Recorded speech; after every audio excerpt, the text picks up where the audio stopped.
glória a Deus, aleluia. A paz do Senhor Jesus, igreja. Amém. Que honra, que alegria podermos estar juntos aqui nessa noite de avivamento. Feliz com o tamanho dessa honra, dessa oportunidade que o pastor Silas me concede. Muito obrigada, meu pastor. O Senhor é uma bênção na nossa vida e na minha principalmente. Deus abençoe todos os irmãos que estão aqui nessa noite. Quem está feliz de estar hoje aqui vai dizer assim: ainda bem que eu vim, Jesus. Coisa boa é estarmos aonde Deus está. E o Senhor está aqui. É de Deus isso aqui agora. Aleluia. Abra comigo a sua Bíblia, no livro do profeta Ezequiel, capítulo de número 37. Eu pedi ao Senhor uma direção para essa noite, e Ele me levou a esse texto. Eu sei que é uma passagem muito conhecida, mas eu também sei que a palavra do Senhor, ela é nova todas as vezes que ela é falada, porque ela é do Senhor e não é nossa. Viva e eficaz, mais penetrante do que qualquer espada de 2 gumes, que penetra até a divisão da alma e do espírito, juntas e medula, e é apta para discernir os pensamentos e as intenções do coração. A palavra de Deus é poderosa. Quantos estão aqui por causa da palavra do Senhor? Glória a Deus, glória a Deus.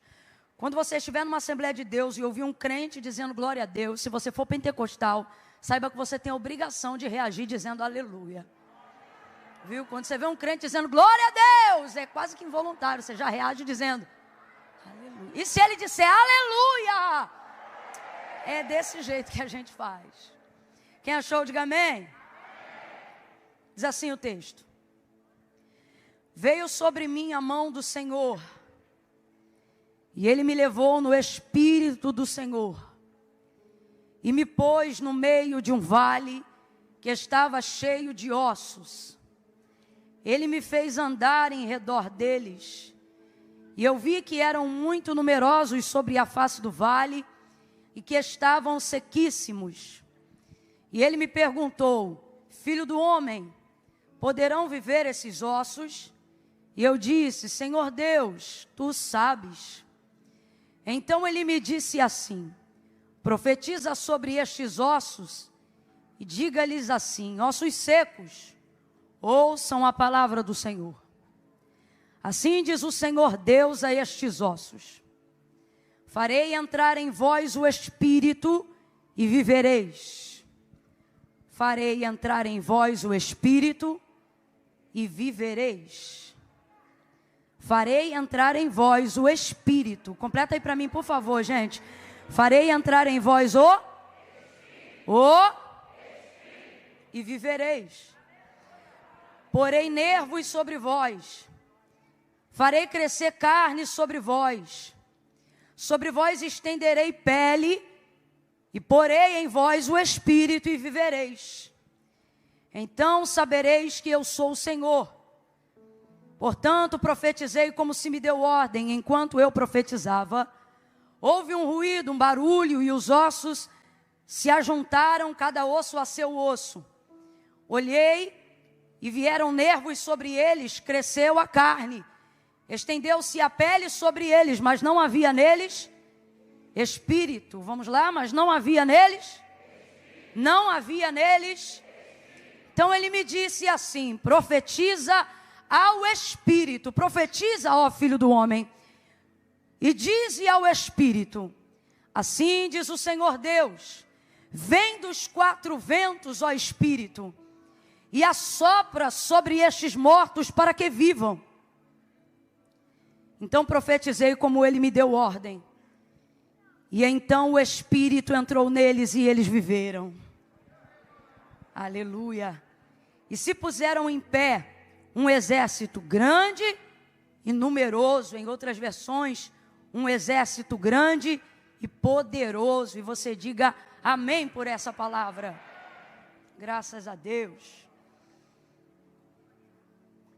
Eu estou com algumas informações na minha cabeça e eu vou te pedir paciência, porque o Espírito, ele é muito mais veloz do que a nossa capacidade humana não importando o tamanho da nossa capacidade humana.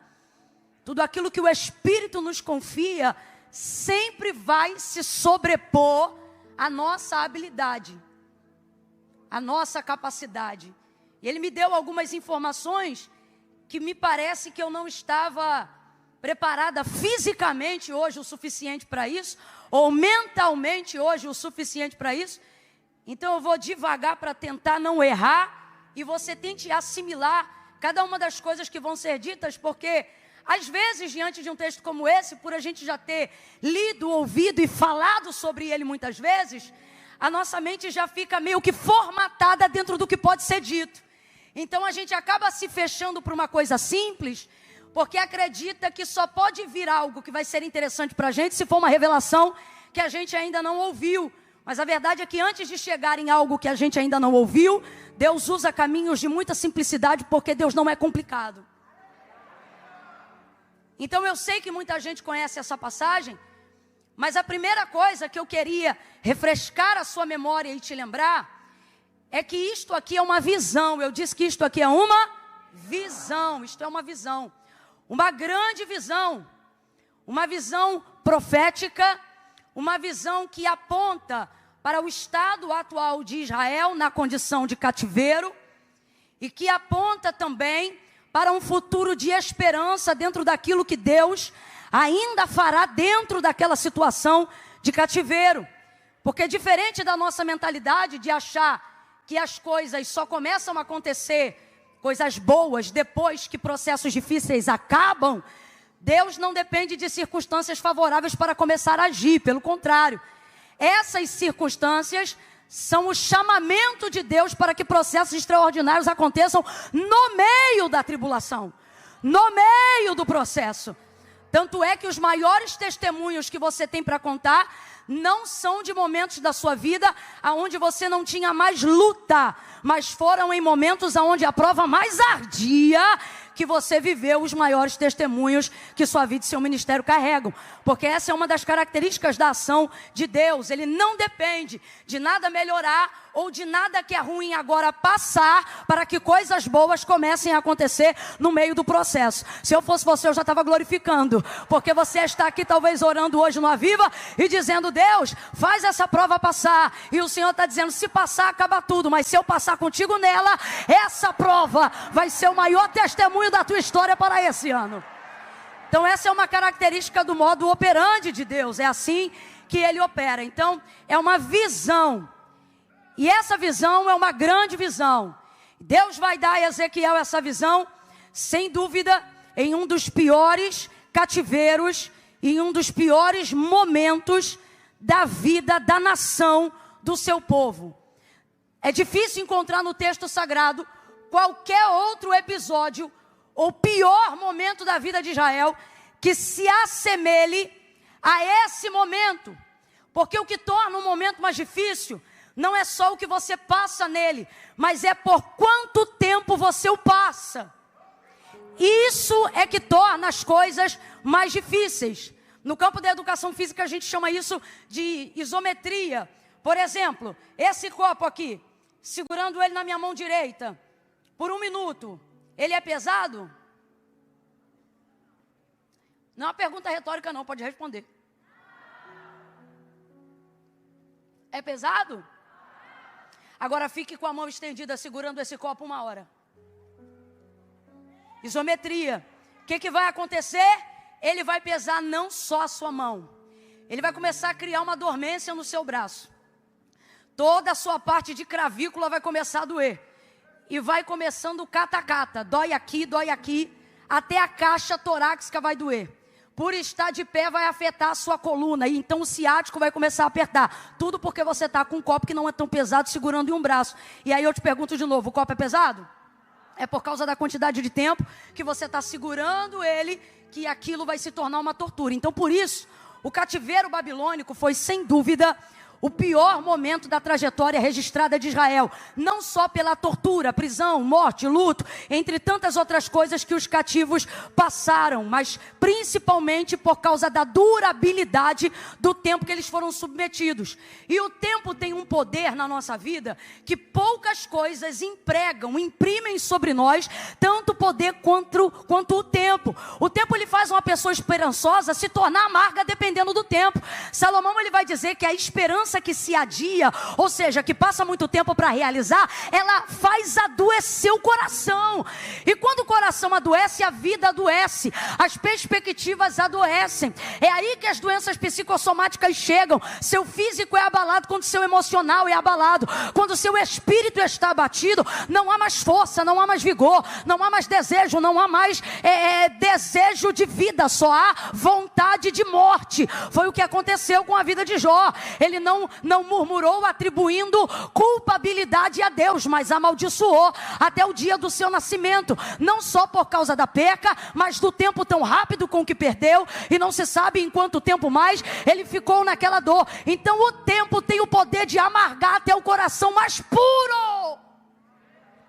E é Deus que usa o tempo para isso. Quando o Senhor tira o povo do Egito e vai trafegar com este povo para entrar em Canaã, Deuteronômio capítulo 5, ele vai dizer: eu te coloquei nesse deserto para te humilhar, para saber o que se passava no teu coração. E o que foi que Deus usou para que Israel pudesse manifestar aquilo que estava no coração? Deus não usou propriamente o maná ou a água que saiu da rocha. Tudo isso revelava a Deus no processo. O que Deus usou para que os corações se manifestassem foi o tempo. O tempo.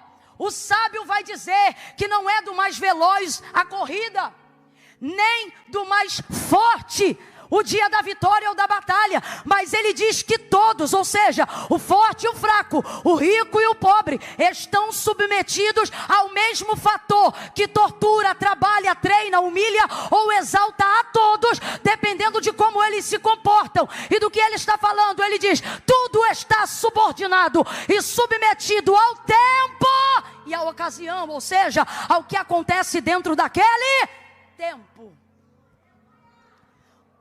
O tempo não respeita autarquia. Tempo não respeita carteira de membro. Tempo não respeita absolutamente nenhuma das coisas que a gente poderia utilizar para tentar ganhar tempo. Tempo não respeita.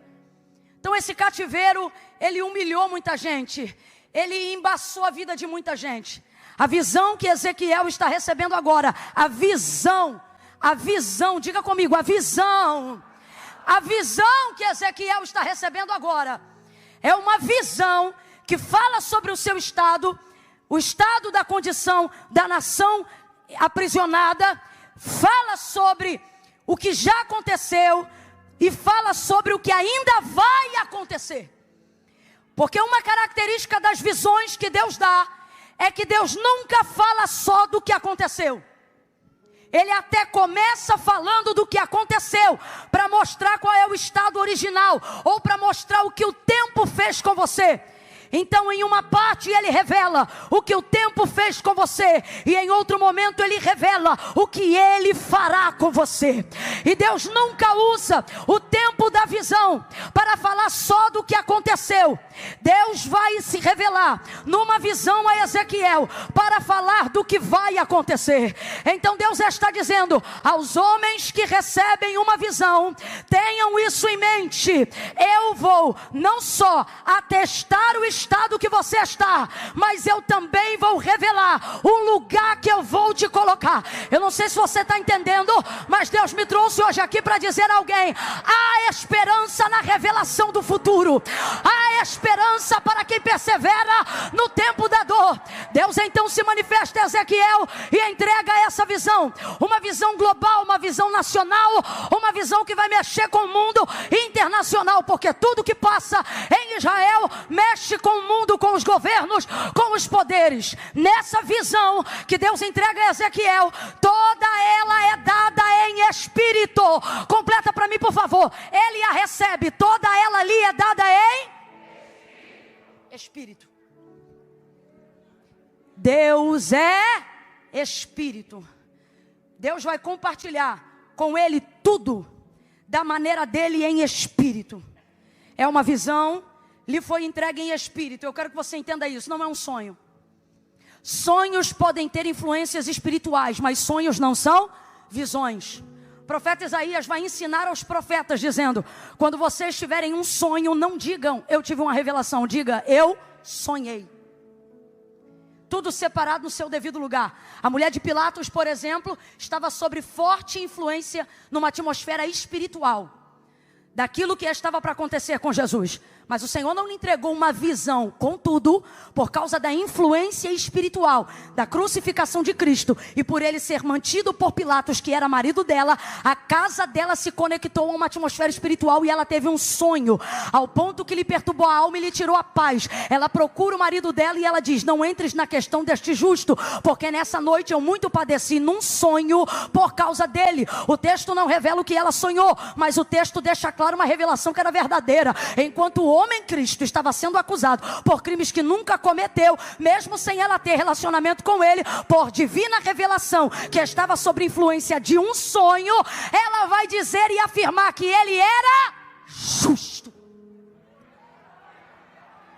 Mas eu quero que você entenda, não foi um sonho que Ezequiel teve, foi uma visão. Quando Deus quer falar com homens espirituais, Ele entrega a estes homens uma visão espiritual, que vai apontar e vai estabelecer a maneira como nós devemos agir no físico, porque as visões são escassas. As visões vão se tornar completamente escassas nos dias do sacerdote Eli, quando ele tinha os seus filhos como administradores da casa de Deus, Ofni e Finéias. Quem ainda está comigo, diga amém.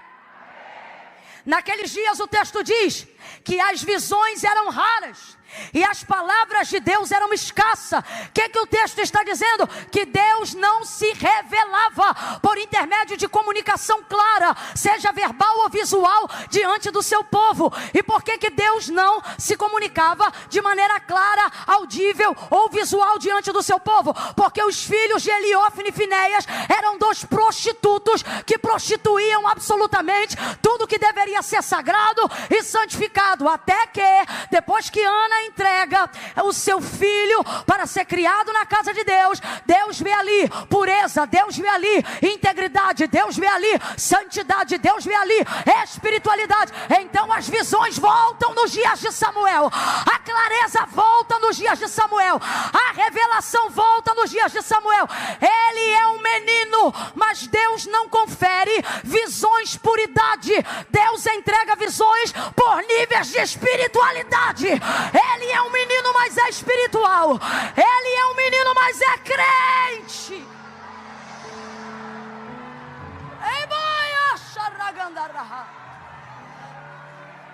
É menino, mas é puro.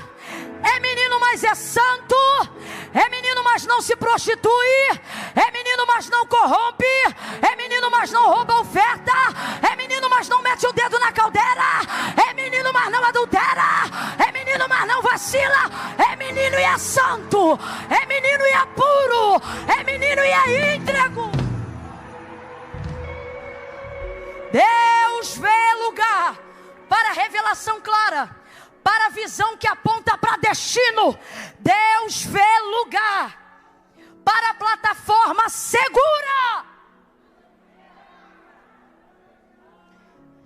aonde Ele vê alguém com capacidade de manifestar entendimento espiritual. Agora, você vai ver que Samuel ainda não é nenhum teólogo formado. Na verdade, ele entende bem pouco dessas manifestações. Tanto é que por 3 vezes, quando a voz de Deus se manifesta, ele só entende que é Deus falando com ele na terceira. E porque Eli, que já um dia foi experimentado em visões e revelações, vai dizer para ele: quando você ouvir essa voz te chamando de novo, não vem aqui no meu quarto, diga para ela: fala que o teu servo... Tendo dito essas palavras, seguindo a orientação de quem sabe, mas não vive. Porque Jesus dizia acerca dos fariseus, e aí eu não me refiro a Eli, mas refiro-me a quem é muito bom de pregar sobre vida espiritual. a quem é muito bom de ensinar sobre o que a Bíblia diz. E acerca dos fariseus, Jesus dizia: quem fizer o que eles mandam vai ver Deus. Jesus disse isso. Quem ouvir as palavras deles verá a Deus. O que ele está dizendo? Porque o povo que acredita no que eles falam, mas mais do que acredita, pratica aquilo que eles falam, vai conhecer o Pai. Por quê? Porque eles não falam mentira, eles falam verdade. Tanto é que quando Jesus falou a primeira vez, e todos se maravilhavam de como ele era poderoso em palavras, não se maravilhavam porque ouviram novidade. Disseram: ele fala o que nós já sabemos, mas ele fala como quem tem autoridade. Oh, então ele dizia: quem ouviu o que eles falam vai ver a Deus. Agora, eles verão a Deus? Não, não verão, porque eles são bons no estudo. Desculpa a expressão, mas só para a gente entender. É gente que um dia teve uma experiência, mas achou que a espiritualidade ficou lá atrás. Só que Deus nos trouxe nessa noite de avivamento. E isso não é só sobre a Igreja da Penha. Isso é sobre todo o Rio de Janeiro. E aonde houver uma ADVEC conectada, os céus estão abertos sobre o Brasil nesse dia. Eu vou falar debaixo da unção que Deus me confiou. Eu vou repetir: os céus por estes dias estão abertos no Brasil. Não é no Rio, não é São Paulo, é no Brasil. Mas alguém liga comigo? Esta palavra: estão abertos sobre o Brasil. E a mensagem para hoje, pregada de diversas formas, ela tem uma temática. E qual é? Deus quer voltar a entregar visões claras, objetivas e extraordinárias, que apontam destino de nação, que apontam destino de reino.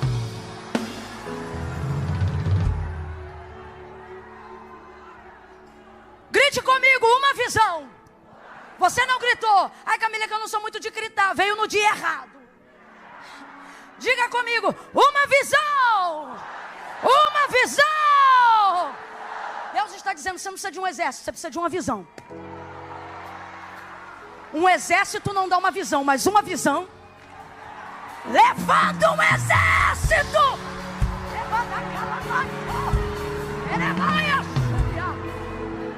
Agora, de onde vêm as visões que apontam o destino? De onde vêm as visões que mudam reinos? De onde vêm as visões que determinam quem desce que sobe? De onde vêm as visões que determinam o assentar das cadeiras? De onde vêm as instruções que mudam não só uma nação, mas um mundo inteiro? Vem de Deus. E o que eu vou falar bem rasgado, que é para todo mundo entender? Deus não vai falar com quem não é espiritual.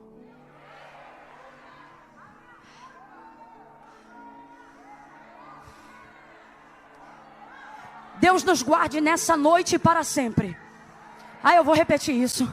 Deus nos guarde nessa noite e para sempre da desgraça de viver do seu nome e não conhecer mais a autoridade da sua presença, não conhecer mais o poder, a soberania, a grandeza do Deus que revela a influência espiritual sobre questões físicas, cotidianas e corriqueiras. Eu vou falar como Deus está mandando. Que se volte aqui nessa noite o tempo aonde você saía de casa cantando uma música e você pensava que era da sua cabeça. Quando você chegava, principalmente na época que a gente ainda cantava hino da harpa. Quando você chegava, meu irmão, a harpa tem mais de 600 hinos. Aí você pensava: escolhi um, vem cantando ele. Quando chegava, o culto abria com a música que você cantou o dia inteiro. Aí alguém pensava: nada a ver, mas você sabia, né? Não, hoje eu estava ligadinho. Deus estava falando comigo. Que volte o tempo aonde o cotidiano revelava a manifestação sobrenatural do Deus Espírito, que fala em Espírito, prega em Espírito, anda em Espírito, ressuscita em Espírito. Ele cura cancerosos no Espírito e isso se revela no corpo. Ele visita os aidéticos no sangue e isso se revela na saúde. A obra é espiritual e quem for espiritual vai receber visão, poder, destino e dedicação. Deixe que riam dos espirituais. Deixe que riam de você que salta da cadeira.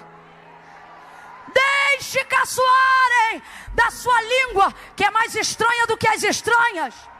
Porque enquanto ele fala a mesma língua do dia que ele foi batizado, você já foi renovado para mais de 100 vezes desde que recebeu o batismo. Deixe.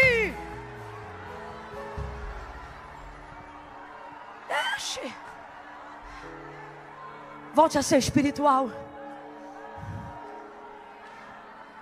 Mas há um medo de ser espiritual. Por que é um medo? Medo de perder o crédito. Medo de não saber mais o que é de você e o que é do Espírito. E isso já revela um erro muito grande. Porque não são vozes que se parecem. Eu fico triste quando eu vejo um crente que está ouvindo ou sentindo algo e ele diz assim: rapaz, eu estou sentindo ou ouvindo assim, mas eu não sei se é Deus ou o diabo. Como se a voz deles... Eu fico triste com o tamanho nível de falta de discernimento. E aonde se revela isso? Irmãos, vida espiritual se conquista com devoção, ok? E devoção não se conquista com sentimento, se conquista com disciplina. Eu vou falar de novo. Vida espiritual se conquista com devoção. O que é devoção? Você ser devocional. Em que lugar o Deus sagrado é adorado na sua casa? De que maneira? Quantos minutos por dia? Quantas horas você dedica para Ele? O Deus que se revela pela sua palavra, tal palavra, você só abre ela quando está no culto, ou ela tem lugar de fala na sua casa sem culto? É sobre isso que eu estou falando, devoção. Abra comigo a sua boca e diga devoção. Diga devoção. Devoção te dá passe para a vida espiritual, ok? Só que devoção não vem com efusão. Devoção vem com disciplina. Não é sentir para orar, é orar até sentir. Disciplina. Disciplina. E dentro de uma vida devocional, toda a capacidade de discernimento para você saber o que é de Deus e o que não é vem. E por que vem? Porque você começa a desenvolver com Deus experiência, convivência, contato. Abra a boca e diga relacionamento. O problema é que somos bons de buscar a Deus em momentos de socorro. Então só sabemos que é Deus quando Ele age em situações impossíveis. E por que você só conhece Deus quando Ele se revela com milagre? Porque você só busca Ele no socorro e não desenvolve com Ele relacionamento. Porque não tem vida devocional. Vou falar rasgado que é para todo mundo entender. A gente é bom de campanha. A gente é bom de propósito. Agora, pegamos as disciplinas espirituais e começamos a fatiá-las para momentos de angústia. Quando, na verdade, as disciplinas espirituais não deveriam estar estabelecidas ou fracionadas de tempo em tempo. Mas por que elas estão? Porque a vida material, a vida escolar, a vida na faculdade, a vida no trabalho, o CPF, o CNPJ e tudo que envolve a nossa vida ganhou maior relevância do que outrora, quando não tínhamos tantas opções e a nossa prioridade era a vida espiritual.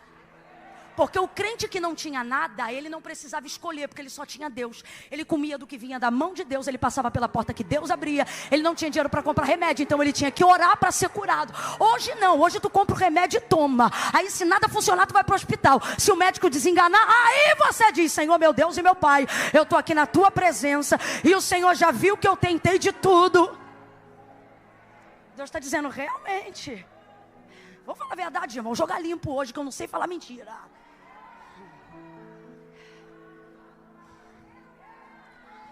Antigamente, quando você dependia dele mandar o dinheiro para ter a compra do mês, quando você comprava que chegava, eu vivi isso com a minha mãe há muitos anos, ela não deixava a gente meter a mão na sacola do biscoito. Ela dizia: tira a mão, vamos orar. A compra tinha que ser orada antes de entrar no armário. Eu não estou dizendo que você tem que fazer isso, eu só estou falando sobre como a vida espiritual era realidade diária no nosso dia a dia. Não se saía de casa sem orar. Vou falar bem aberto, gente. Não se orava em carro. Tinha que tirar nem que fosse 1 minuto de joelho. Devoção. E é nisso que alguns que não têm Cristo como único mediador entre Deus e os homens engolem alguns de nós dentro do cristianismo que reconhece Jesus como único mediador entre Deus e os homens. Eles têm padrão nível alto de espiritualidade? Não, mas são batata na devoção. Ou irritação. Então veja,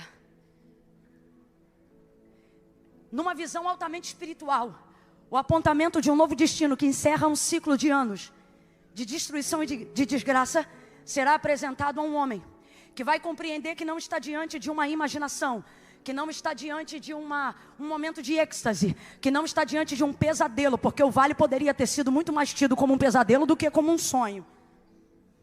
Esse homem compreende isso. E aí agora vamos para o segundo ponto e eu encerro no terceiro. Ele vai se relacionar dentro do mundo espiritual com consciência racional. Quando a sua vida espiritual é em dia, aquele discernimento que eu te falei que só vem por intermédio da devoção, ele está com você aonde sua carne estiver. Aonde a sua alma estiver, se você tiver vida espiritual com Deus, seu espírito dominará sobre a sua alma em qualquer região, em qualquer esfera.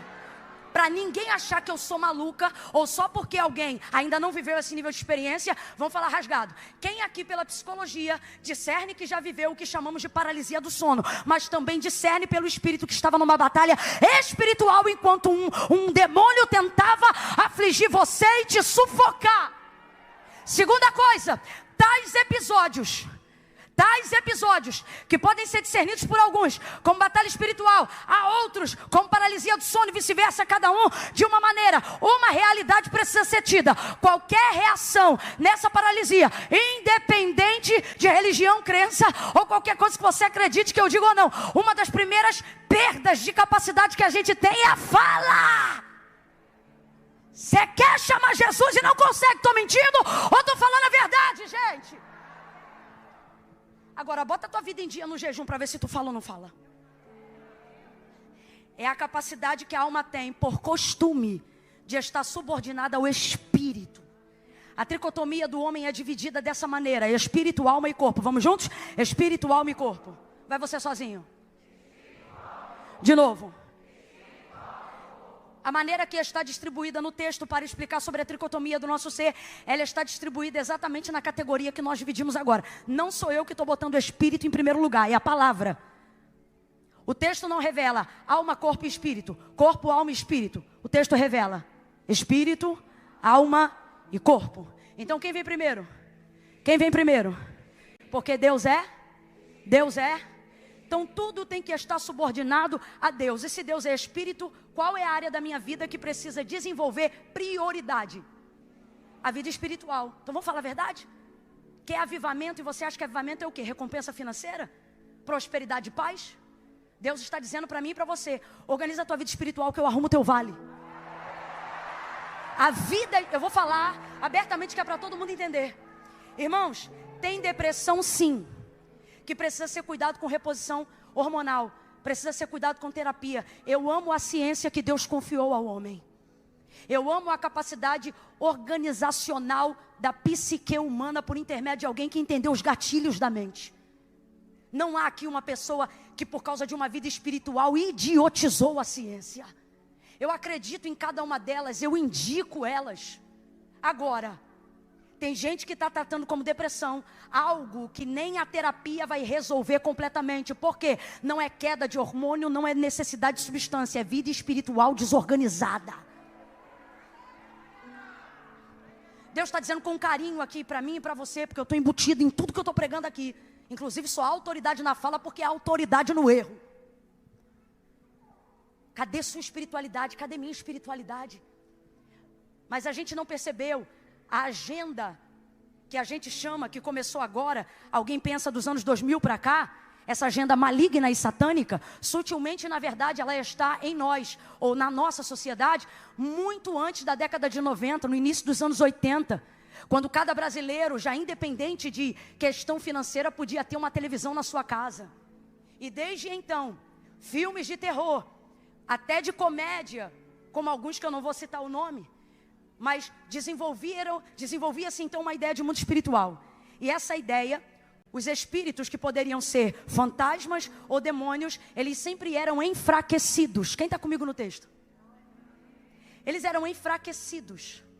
Eles atravessam paredes e eles tinham que incorporar alguém para conseguir ter algum poder, para segurar, para fazer alguma coisa. Tanto é que eu me lembro de muitas vezes ouvir os antigos dizerem: eu não tenho medo de morar em cemitério porque eu não tenho medo dos mortos, eu tenho medo dos vivos. Desenvolvia-se a crença, um filme em especial, muito famoso, Ele ganhou muita projeção porque mostrou um lado lúdico e cômico do mundo espiritual, onde fantasmas, na verdade, não atormentavam, incorporavam ou aprisionavam vidas, mas faziam brincadeiras com elas. Atravessavam paredes e não seguravam nada. Talvez você pense, Camila, eu nunca fui influenciado por isso. A maior influência é que você não percebe que recebe. Essa é a maior influência. Porque influenciar não é receber de fora, é nascer de dentro. E com isso, de alguma forma, a gente é tentado a pensar que tudo aquilo que tem relevância espiritual não tem poder definitivo sobre a matéria. Então, como é que a gente começa a viver a nossa vida e o nosso dia a dia com Cristo? Você tem que organizar sua vida, sua conta, suas coisas, seu boleto, sua família, as crianças na escola, pagamento do carro, sua empresa, ter seu CPF limpo, ter seu CNPJ em dia, e você começa a trabalhar para isso e a viver para isso. Por quê? Porque para você, a ideia de que tudo que é físico precisa estar ordenado para que você tenha tempo para orar. E por que isso acontece? Porque aquilo que é espiritual já não é priorizado por nós há muito tempo. Então, se eu tiver tempo, eu oro. Se eu tiver necessidade, eu jejuo. Se o diabo perturbar a minha casa, eu me posiciono. Então, vamos falar a verdade, gente. A verdade é que a vida está desorganizada porque a vida espiritual não é mais prioridade na vida do crente. Quem tem disponibilidade para estar no culto mais de uma vez na semana, mas só quer estar uma vez na semana porque protocolou o seu cristianismo de adoração em um dia no culto, não teria precisado nem de Cristo. Você podia continuar na cultura do Antigo Testamento, indo para Jerusalém só 2 vezes no ano. Então quer dizer que Cristo veio para caber em um dia da semana? Segundo ponto, se a sua vida espiritual só é revelada e só se manifesta quando você está no culto, você está perdido. Eu estou perdida. A figura de Cristo está sendo desdenhada nos nossos dias. Então há uma incoerência gigantesca, e eu glorifico a Deus porque a disciplina do Senhor é para aqueles que Ele ama. Então eu vejo o seu amor revelado no confronto da palavra nesta noite, e o que Deus está dizendo para mim e para você é: reveja essa incoerência, porque ou você acredita que a vida espiritual ela deve ter a primazia da sua vida, e assim você para de reclamar de tudo que você não tem, de tudo que você não vive, de tudo que você não conquista. Por quê? Ora, porque a vida espiritual é uma desordem, ela nem é uma realidade, ela é uma filosofia cultural. Você admite que a prioridade deveria ser sua vida espiritual, mas não ora. Admite que a minha prioridade deveria ser o jejum, mas não jejua. Admite que você deveria se posicionar num lugar onde a devoção está acima do teu horário, acima da tua escola, acima da renda da tua empresa, acima da tua faculdade, acima das tuas alianças, acima da tua amizade, acima dos teus amores, acima dos teus sonhos. Mas você não honra isso, e depois você vem para cá fazer campanha, não para buscar Deus, mas porque reclama da vida que tem. Como nós temos coragem de reclamar da vida que temos, se a incoerência está nos esbofeteando? Agora, por que acredito que essa palavra é de confronto para transformação? Porque acreditamos que tudo que vemos, temos e vivemos vem de Deus. Se não temos sido bons administradores depois de termos recebido mais do que éramos capazes de manter, então nós vamos pedir perdão a Deus hoje. E nós vamos fazermos com Deus um concerto.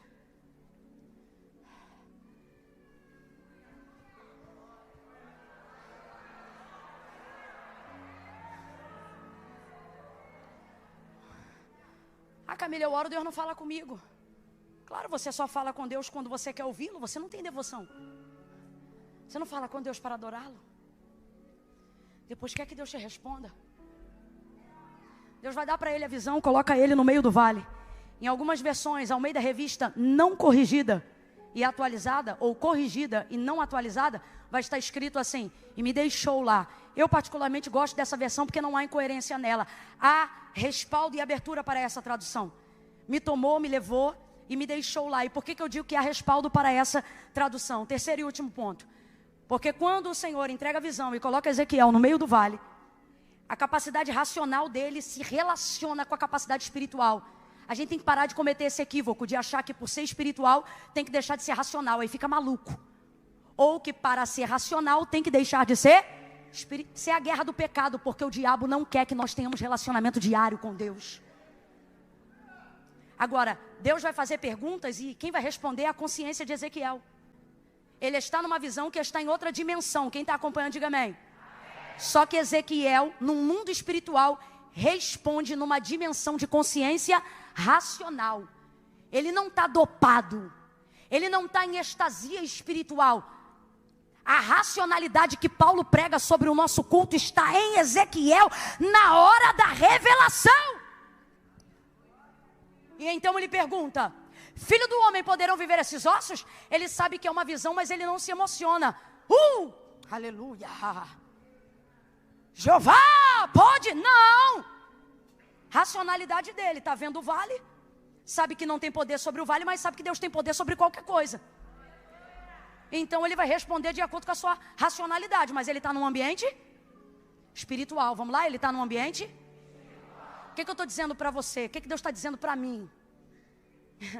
Quanto mais você busca, você não fica mais louco, você fica mais são.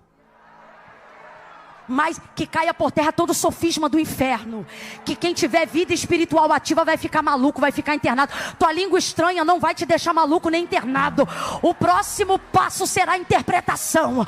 O próximo passo será dom de discernimento. Oh, tem alguém aí para receber? Tem alguém aí? Eu vou repetir. Tua vida espiritual não vai te deixar maluco, vai te deixar cheio de sabedoria, cheio de discernimento, cheio de direção de Deus. Tem alguém aí para receber? Tem alguém aí para usar consciência e tomar posse no mundo espiritual? Aleluia! Aleluia! Oh, aleluia! Com a consciência ele responde sem emoção. Tem emoção aqui não, meu irmão. Só tem vida espiritual e vida racional. Senhor Deus Jeová, tu sabes. Tu sabes. Então o Senhor diz assim para ele, usando a consciência dele. Porque Deus é espírito, eu sou espírito, alma aí. Então vamos lá, Deus é? Mas eu sou o quê? Deus é o quê? Mas você é o quê? Deus sendo espírito, faz o que quiser, do jeito que quiser, na hora que quiser. Eu não. Eu tenho que organizar as coisas que Deus faz em mim. Então ele fala no espírito. No espírito eu recebo, mas executo na racionalidade. Filho do homem, é Deus espírito falando com ele. Poderão viver esses ossos? Na racionalidade, porque ele é homem, não é Deus, ele responde. Senhor Deus, tu? Então profetiza. A impressão que a gente tem, por causa da emoção, e de achar que espiritualidade tem mais a ver com emoção, só que espiritualidade tem mais a ver com racionalidade do que você imagina. Ai, olha que forte. Deus disse profetiza e ele começou a profetizar. Oh, mano, você leu comigo. Calado ele estava, calado ele ficou. Por quê? Porque eu não vou profetizar segundo uma palavra que eu estou imaginando. Até porque a realidade na visão desse vale é desordenada, é horrível. Eu não vejo em mim capacidade e habilidade para desenvolver nada nesse vale. Então ele disse profetiza, mas ele estava esperando o que Deus ia mandar ele profetizar. Então guarde isso. Quer ter uma vida espiritual profética ativa? Não profetize o que você sente. Só abra a boca quando Deus te entregar a palavra. Profeta de verdade não inventa nada. Profeta de verdade, ele desenvolve a capacidade de repetir o que a palavra já disse. Aprende a liberar a palavra. Aprende a falar o que Deus já disse. Aprende a... Meu Deus, estou sentindo uma graça de Deus tão grande aqui. Bota a mão no ombro do vizinho, vai, mexe com ele. Bota a mão no ombro da vizinha, vai. Vai. Camila, ele não está com cara boa não. Mostra para ele que profeta não tem medo de cara. Bota a mão no ombro dele e diz assim, repete. Fala, repete tudo que Deus já te disse. Se ele disse eu vou salvar o teu marido, tu vai andar pela casa dizendo Deus vai salvar o meu marido. Deus vai salvar meu marido. dizendo. Se ele já disse, eu vou fazer do traficante um evangelista. Anda pela casa dizendo, o meu filho não é traficante, ele é um evangelista. Abra a tua boca e profetize. Abra a tua boca e libere a palavra que Deus já te entregou.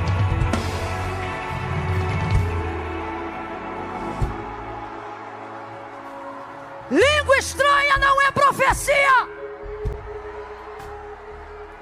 Movimento espiritual não desenvolve poder de transformação. A única coisa que transforma é a palavra. Tanto é que mover não traz palavra, mas palavra traz mover. O Espírito de Deus se movia sobre a face das águas, ok. E enquanto ele se movia, Gênesis 1, o que ele criava? Nada. O Espírito de Deus se movia sobre a face das águas. E enquanto ele se movia, houve luz? Sol? Lua? Terra? Versículo 2. Então Deus disse. Grita para alguém e diz, palavra. Palavra. Se tiver palavra, vai ter exército no vale. Se tiver palavra, vai ter destino. Se tiver coragem de repetir o que Deus falou, Deus está dizendo, a coragem é do profeta, mas a palavra é minha, e eu velo para cumprir a minha palavra. Então nessa noite, Deus não está perguntando para mim se eu tenho palavra, Ele está perguntando para mim se eu tenho coragem. Ele não está perguntando para você se você tem palavra, porque a palavra não é tua, a palavra é. Ele quer saber se você tem coragem. Coragem de quê? De botar na tua boca o que o teu ouvido ouviu. Vamos falar a verdade? Ninguém aqui tem dificuldade de crer que Deus faz. O problema é repetir o que Ele falou. Quem é Ezequiel? Por que ele é profeta? Porque ele fala em línguas? Não, o batismo nem desceu ainda. Ele só fala hebraico mesmo e mais nada. Talvez o idioma dos caldeus, enfim. Por que você não tem coragem de profetizar? Porque você quer ter certeza se Deus já falou. E Deus está dizendo, está na hora de você aprender a discernir minha voz. Eu não falo na tua língua, eu falo no teu ouvido. Tua língua é que tem que ser obediente e corajosa para repetir o que eu falei. Ele não profetiza e Deus começa a falar, porque Deus ensina para ele o que ele tem que profetizar, falar. Então primeiro ele ouve, depois ele... gente, isso é milenar. Para falar primeiro tem que...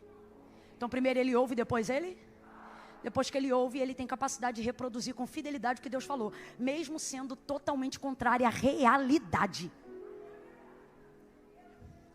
Vou falar do jeito que Deus está mandando. O problema não é que você não tem unção, o problema é que você não tem coragem. Hoje mesmo eu postei um vídeo no meu feed, e o que eu dizia é o seguinte, às vezes não falta coragem, falta clareza. Porque quando você tem certeza, você não tem medo de falar. Mas por que não está tendo certeza? Porque não tem o raio da vida espiritual ativa. Só que Deus está dizendo, tu vai ativar. E quando eu falar, tu vai ter coragem de abrir a boca e declarar tudo o que eu te mandar dizer. Deus então fala, ele ouve e com coragem declara. Quando ele declara, a primeira coisa que Deus diz para ele é o seguinte, eu vou botar o espírito e vivereis. Mas é a primeira coisa que Deus bota? Não, primeiro Deus bota carne, depois ele bota nervo, depois ele estende sobre os corpos ou os esqueletos pele. Qual é a última coisa que ele bota? Qual é a última coisa que ele bota? Mas ele diz que só vai viver depois que entrar neles o... Mas eles só vão viver depois que entrar neles o...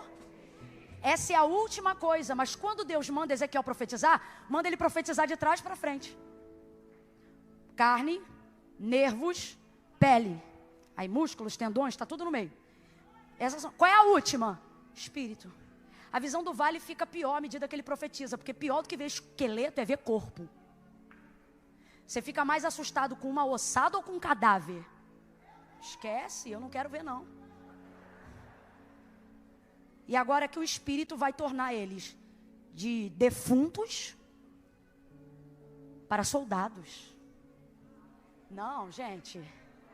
Vai passar de morto para soldado. Vai passar de morto para valente. Talvez tenha alguém do teu lado que você diz, Camila, parece até morto. Antes do avivo acabar, vai sair daqui marchando. Eita glória! A palavra de Deus tem esse poder. Agora veja, Deus fala tudo o que Ezequiel tem que falar, mas quando Deus fala, nada acontece no vale. Vou falar uma parada que parece louco. Ih, Camila falou parada, sou carioca, você que é de outro estado, me desculpe. Na moral, foi mal. Não, cara, desculpa. Ô, bicho. Deus falou primeiro. Quem falou primeiro? Quem liberou a palavra poderosa primeiro? Só que os ossos só se mexem e só se levantam depois que quem fala? Deus ou Ezequiel? Teria Ezequiel mais poder para exercer a palavra de Deus do que o próprio Deus da palavra? Tem alguém em dúvida? Eu vou perguntar de novo e já vou mirar o microfone. Quando Deus fala, o que acontece? Nada. Mas quando Ezequiel fala, o que acontece? Tudo. Vamos lá? Quando Deus fala, o que acontece? Mas quando Ezequiel fala, o que acontece? Tudo que Deus falou. Então eu pergunto, haveria na boca de Ezequiel mais poder para ministrar a palavra do que na boca do Deus da palavra? Claro que não! Heresia! Antes tudo que eu. Não. Mas por que quando Deus fala não acontece nada? E é por isso que eu gosto da versão Almeida corrigida não atualizada. Porque ela deixa claro algo que aconteceu ali no mundo espiritual. Me tomou, me levou e me deixou. Então vamos lá, Deus está no vale na sua onipotência? Deus está em uma figura acessível ao vale a Ezequiel ali? Não, não está. Me tomou, me levou e me deixou lá. Então na visão, Deus está? Não, não está. Me tomou, me levou e me... Não ficou. Só que Ezequiel continua ouvindo. Então entenda, Deus não está no vale, mas está em alguém que está no vale. Alguém entendeu? Então vamos lá, ele não está no vale, mas ele está onde? Vai, ele não está no vale, mas ele está onde? Ele não está no vale, mas ele está onde? Ele não está no vale, mas ele está onde? Ele está com o profeta. Ele está em quem repete a palavra. Às vezes você olha para o vale e você diz, Deus, resolve isso. Você diz, Deus, arruma isso. E Deus está dizendo, eu não vou arrumar nada que eu já te dei palavra para arrumar. Eu não vou entrar onde eu já te dei autoridade para entrar. Eu não vou pisar aonde eu já te dei poder para pisar. Tem palavra? Então abre a boca e profetiza. Dá um salto dessa cadeira. Quem quer mudar a vida espiritual hoje? Dá um salto dessa cadeira. Abre a boca e comece a profetizar. Comece a profetizar. Libere as palavras que Deus já te entregou. Repita as promessas que Ele já te fez. De pé, de pé, de pé.